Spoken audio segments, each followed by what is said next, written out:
Well, hi, my name is Joey Gonzalez, and I'm the Feed and Seed Sales Coordinator here at Stanislaus Farm Supply. We're at Farm Supply's Research Farm for our 2011 Corn and Alfalfa Field Day. And really excited about this year. We have 3 different plantings of corn. April 15th is our main plot, and it has 89-day corn all the way up to 125 days. So it features our entire lineup as well as some new experimentals that we're looking at that look very promising and will probably be in the lineup in the next year or two. And then it also has corn that we planted in June 9th. It was some of our fuller season that's a little bit later. Wanted to see how they reacted differently from early to late. And generally we are seeing some differences here, especially in the conditions that we had this year.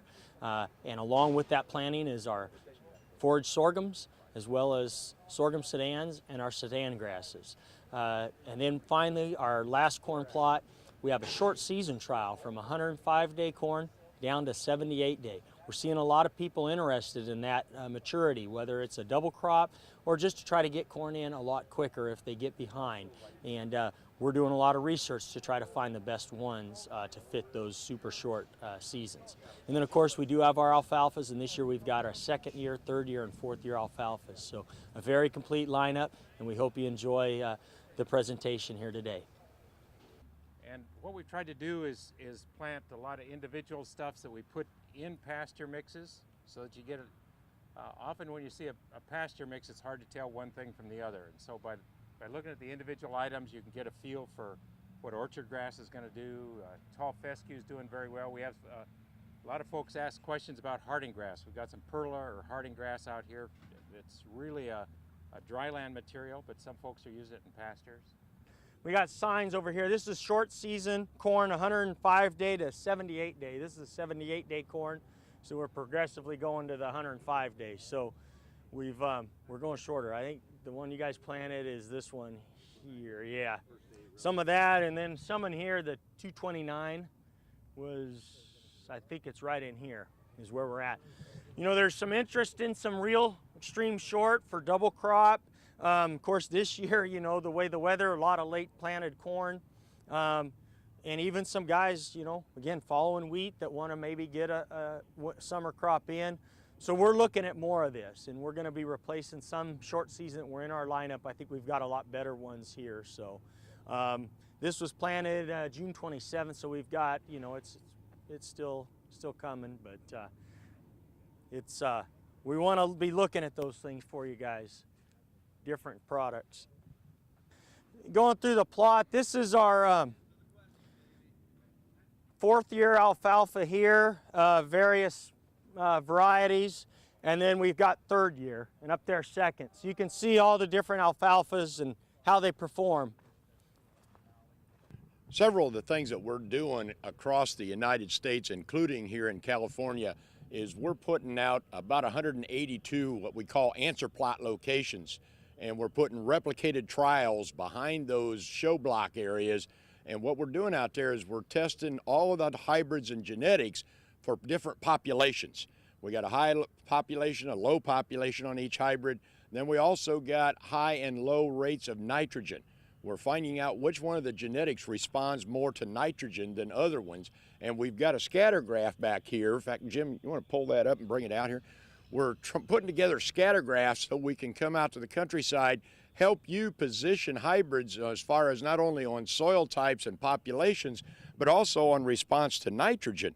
Is if you end up in this quadrant up here, that is a hybrid that responds both to population and nitrogen. Where if you get down here, it doesn't respond to population. For example, 6831 is a southern male with a long flex type ear on it. It doesn't necessarily respond to population that well. So you can, all you do to get more yield or more tonnage out of that is put more nitrogen on it. This is another brand new hybrid for us. It's about the same maturity as 818. 818's been a big seller out here, planted late. This is 8410. What it does, it carries the P gene for some cutworm suppression, for fall armyworm, and earworm, corn earworm. I've been a fan for many years of starting to grow earlier hybrids, looking at double crop and triple crop scenarios. We're successfully triple cropping down south. They have more heat than you do. They have a little longer season. They'll plant Wheater triticale in the fall or winter. They'll cut it in the boot, and then they'll come in, instead of planting their big long season workhorse, they'll come in and plant a short season corn. And these corns almost will equal the tonnage of some of those full seasons on 1 to 2 less irrigations. They'll usually get very good ear size, and then they'll come out of that cycle, depending on the time of year, and they'll go in with a Milo or a BMR sorghum or a sorghum Sudan if it gets too late. We've kind of just finished the planting window on sorghum. There's a few guys still doing it, and now we're moving to the sorghum Sudans, which we can showcase there. But this is one of those hybrids that fits that maturity. You can see the root type. This is a very penetrating, you know, the heavy clays, you get in a strip till situation. These are the hybrids that'll break through that hard pan and get really down into that soil. But you can see the big difference between them and the two we just looked at over there. You know, we're starting to get into the earlier maturities. This is about a 107, 108 day hybrid. You know, really on the low end of what growers will plant in the state of California. You can look at the root system. Again, a really massive root system to deal with drought, the uptake in nutrients. It'll penetrate hard pans, but it's got a fair amount of root hairs on it to really absorb everything that you're putting down. It's got big brace roots on it. The ear size, it's got that soft starch, that very high digestible starch that obviously impacts milk production. I am successfully triple cropping with this hybrid. I harvested last Tuesday, I think it was 29 tons at 69% moisture.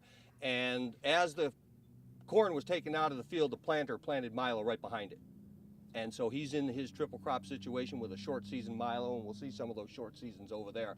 Our estimate off that ground is going to be about 65 tons. That's our target.